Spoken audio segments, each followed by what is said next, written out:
Hi, thanks for joining me today. Today I want to talk about being all in. I know you heard that phrase, especially a lot in basketball season and the playoffs, and for instance like the Cleveland Cavaliers, and you saw the t-shirts or some other team saying all in. But I want to take a minute to talk about all in. What does that really mean?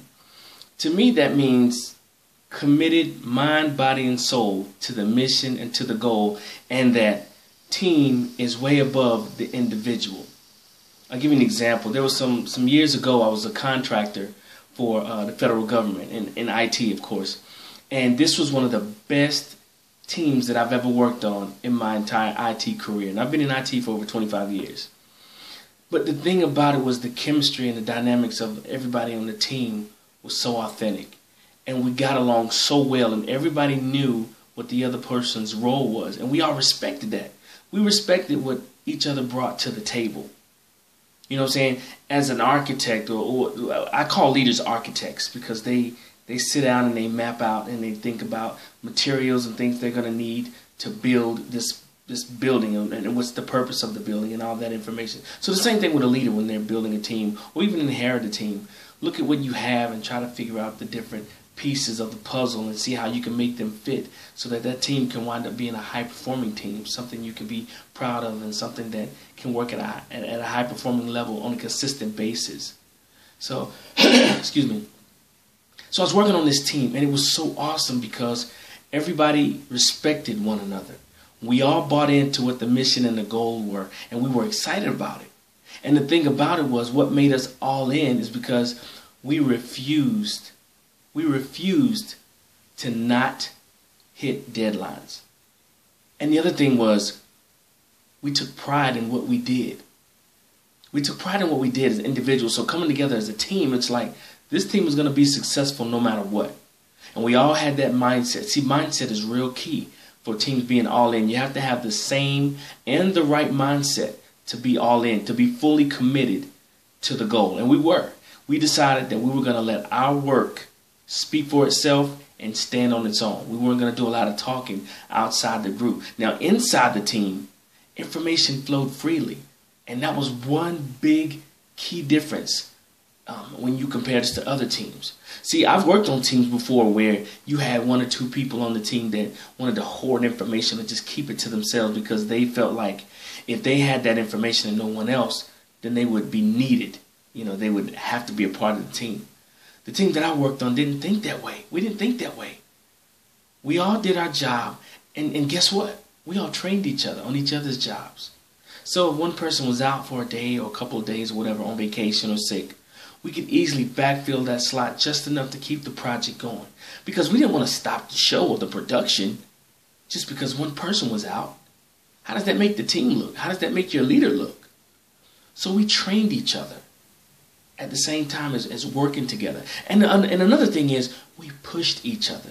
Oh yeah, we challenged each other and pushed each other because we realized and we understood that the stronger the individuals were on the team, the stronger the team is as a whole. See, you're only as weak as your weakest link. And we knew that. So we took the time to train each other and push each other. And we all kept each other to the same high standards. No one was exempt. And no one wanted to come in late or leave early outside of family or certain emergencies. But no one wanted to do that or take an extra half hour or hour lunch because we knew that we were a team and that what one person did reflected on the entire team. And so a lot of people look at that. People on the outside, if they look at one person and see something negative that they're doing or saying or whatever, then they're overgeneralized and think that the whole team was like that. And we understood that. We didn't want to take any chances.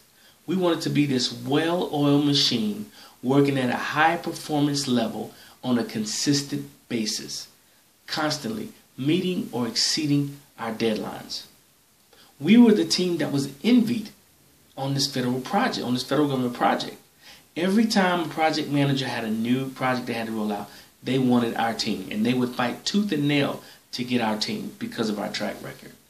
That team that I worked on is what I call all in. We were all in mind, body, and spirit. We bought into the goal and to the mission. We trusted and respected each other and our talents. And another thing is, every time we finished a project, we would do this feedback session. And everybody would give honest and professional feedback on one another on how we did, what we can improve upon, what we did well, how we need to regroup going into the next project. And the good thing about it is nobody on the team took the feedback in a negative or bad way. It was all on a professional level, and it was only to make us better. And we all understood that. And see, as a team, you've got to understand that. You've got to understand that when somebody's pulling your coattail on something, that they're coming from a place of sincerity because they want you to be better. Because the better you are, the better they are. See, again, we challenged and pushed each other. So if everybody's on top of their game, that makes that team almost impenetrable. So I challenge you today, look at your team. And if they're not all in, sit down and have a discussion and figure out how you guys can get all in. Maybe you're not on the same page.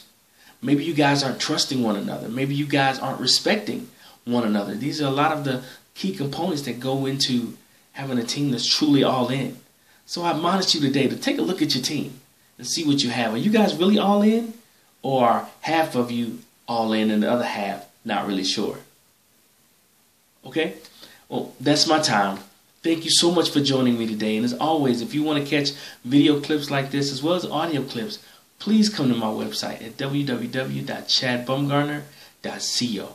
And you can also catch me on Twitter. My Twitter handle is @Chad_Bumgarner. Oh, and I'm also scoping. There's a new app, well, it's been out for a while. It's called Periscope. And I'm out on Periscope, and I scope every Wednesday like I do with these blogs here. Just trying to make people aware of how to become better team members, team players, and also better leaders. So thanks again for joining me. I appreciate you taking time out of your day. I always try to make these short and sweet and to the point, something you can think about and work on. And remember, great leadership equals great results. How are you leading?